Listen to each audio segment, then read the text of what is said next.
Bonjour et merci de suivre ONU News. 4 points principaux dans le programme de ce jour. L'hommage aux victimes du crash d'un avion de la MONUSCO l'année dernière à Kinshasa et la visite du commandant de l'Africom à la MONUSCO.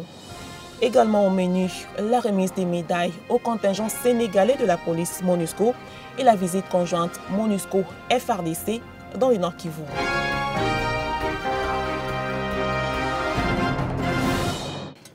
Sachez d'abord qu'un an après le crash de son aéronef sur l'aéroport international de Kinshasa, la MONUSCO a observé sur l'ensemble de ce site une minute de silence en mémoire des victimes. À Kinshasa, ce tragique événement a été commémoré le 4 avril dernier par une cérémonie de dépôt de fleurs devant la stèle située au quartier général de la MONUSCO. Nos collègues disparus ont servi dans la plus pure tradition onusienne, loin de chez eux et dans un environnement à risque. Ils ont donné leur vie au service de l'humanité et leur sens du dévouement ne cessera d'être une source d'inspiration pour nous tous, a affirmé le représentant spécial du secrétaire général des Nations Unies pour la RDC qui a présidé la cérémonie.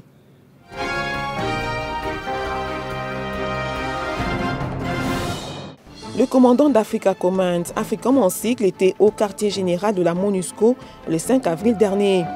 Le général Carter Ham s'est entretenu avec le chef de la MONUSCO et avec les responsables militaires de la mission onusienne. Sa visite s'inscrit dans le cadre de la réforme du secteur de la sécurité en RDC, réforme que les États-Unis s'engagent à soutenir. Créé en 2007, opérationnel en 2008, Africom est une instance américaine liée au département de la Défense.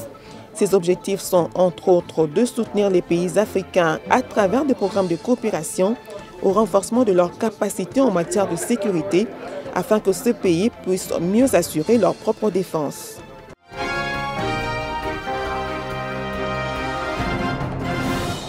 Le patron de la MONUSCO a présidé la cérémonie de remise de médailles à l'escadron mobile des gendarmes sénégalais, CNFPU-1, basé à Kinshasa.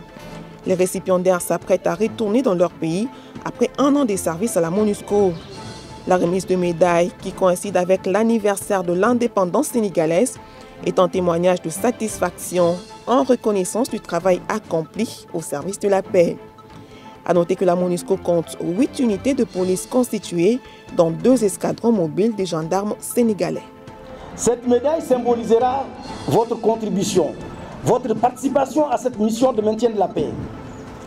Qu'elle soit pour vous le témoignage éternel de la reconnaissance des Nations Unies pour votre participation dans cette œuvre de restauration de la paix, de maintien de la paix, de la stabilisation de la République du Congo. Je voudrais vous souhaiter un bon voyage et un bon retour, mais je voudrais souligner aussi qu'il faut rentrer fier toujours du service que vous avez rendu ici, à la MONUSCO, aux Nations Unies, et le plus important, à tous les personnels des Nations Unies ainsi que le peuple congolais. Je voudrais vous remercier personnellement et de vous féliciter, ainsi que pour toutes les Nations Unies, pour ce que vous avez fait ici au Congo en service de la paix.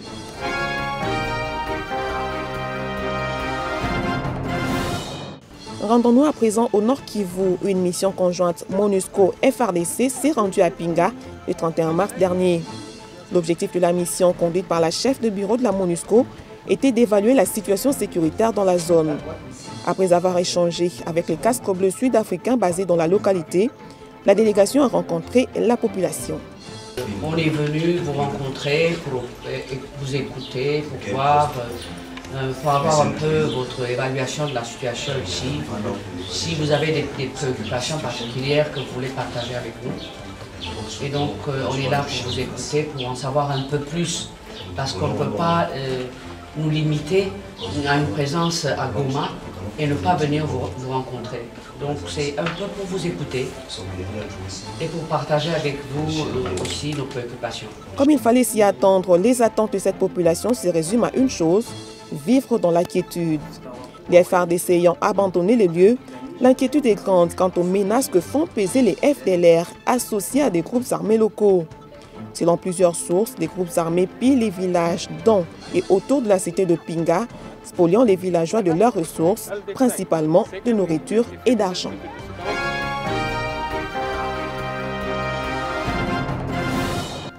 Craignant pour leur sécurité, les habitants de la cité de Pinga se sont massés près du camp du contingent sud-africain de la MONUSCO. D'autres ont fui vers les localités voisines. C'est la fin de cette émission. Merci de l'avoir suivi.